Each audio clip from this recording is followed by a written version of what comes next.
All right, so it's probably for the best. We spent the last take on this arguing whether or not this is episode 1 or episode 2 or what. Yeah. Based on the weird way this the episode in this series is listed.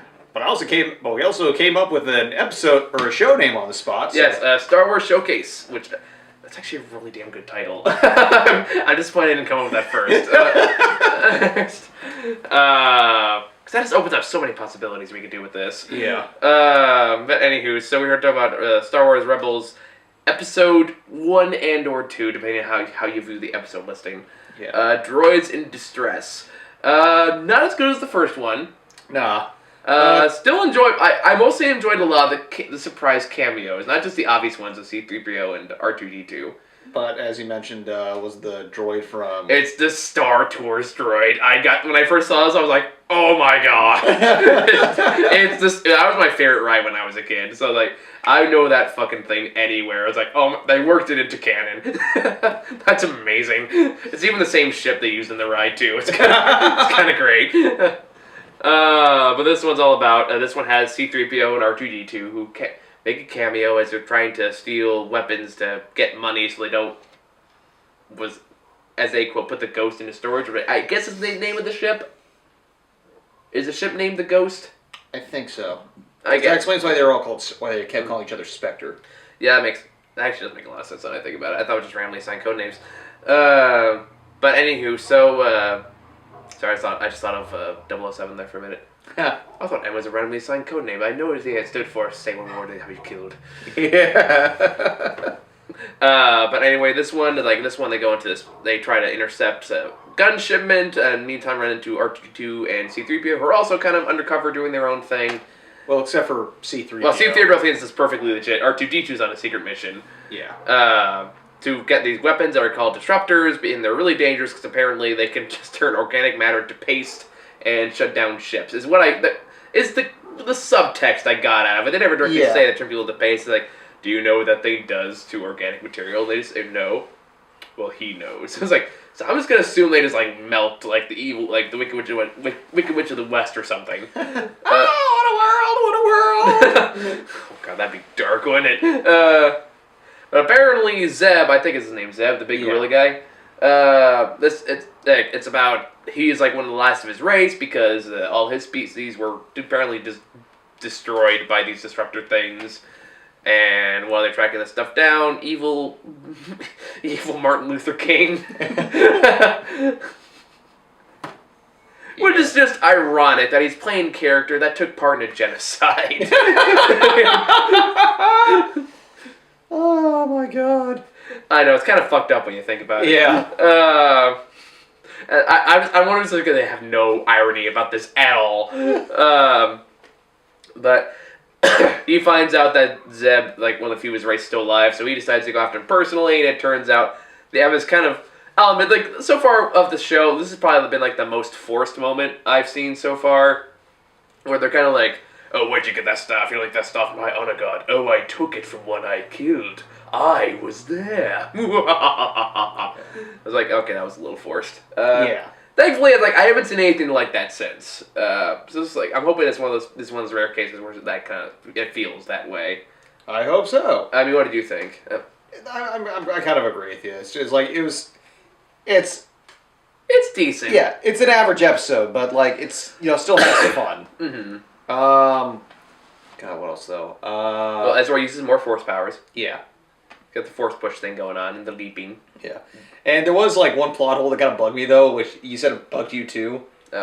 Was, okay, apparently these disruptors, as I said, could take down an airship with a single shot. Mm-hmm.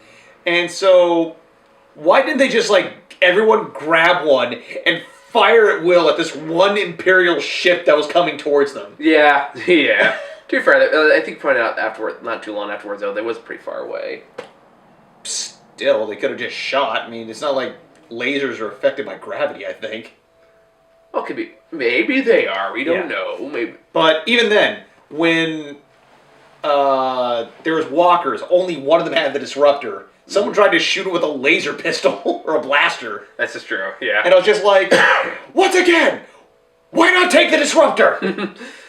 I did like the design of the walkers in this episode too. Like it does kind of feel like a natural progression from what we saw in episode 3 and what we see in episode 4 and beyond. Kind of remind me of the Edie of that. Was it Edie whatchamacallit from RoboCop?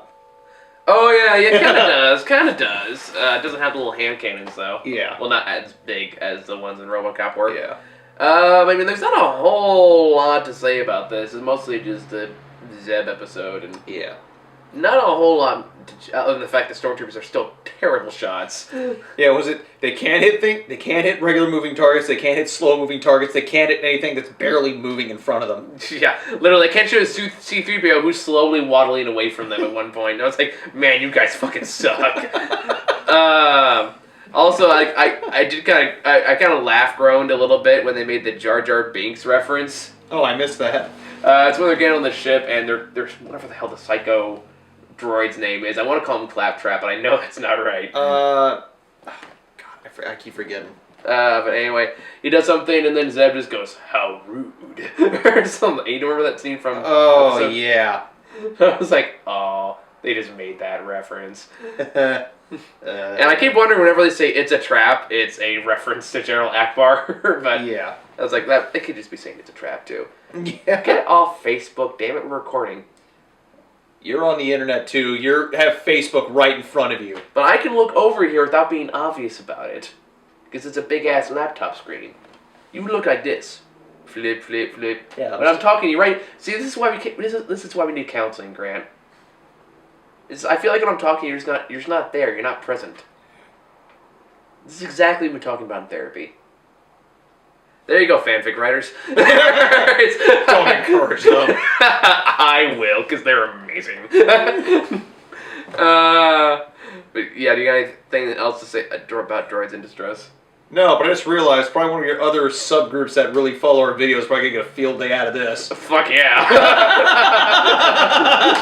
I hope so. I'm totally down for that. Okay. Oh, you find them just as enjoyable as I do. Maybe not as much. But... I wasn't talking about that group. Oh, right. The sock people. Yeah. Hey, they want your shit. You know?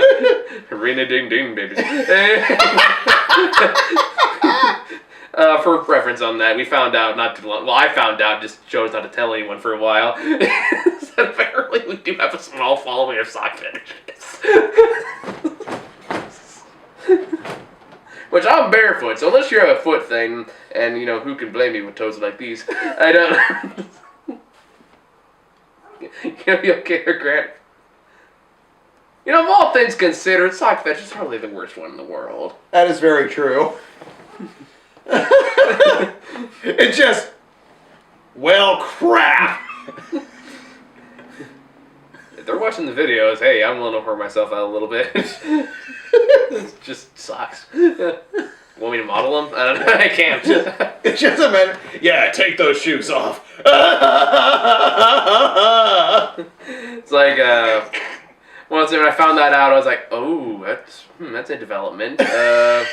Should I tell everyone, or should I not? I'm going to keep it to myself. Now cat's out of the bag, so. Well, the 20 people who are going to watch this video will now know. Yes. Watch, this one goes like 1,000 hits by sock fetishists going, hey! Everybody's making fun of us. Oops. Hey, no judgment, guys. No judgment. You like what you like, but I just try not to think about too much. Anyway, so yeah. That massive tangent aside, you got final thoughts for Droids in Distress? You know, it's kind of like the last. I was like, as you said, not as good as the first couple, but you know, it's a fun episode. Yeah, we're like 2 episodes away from the one I think that I really liked. That kind of sold me on the show. So let's hurry up so we can get to it. Woo! That's your cue. Oh yeah. Bye, everyone. Bye.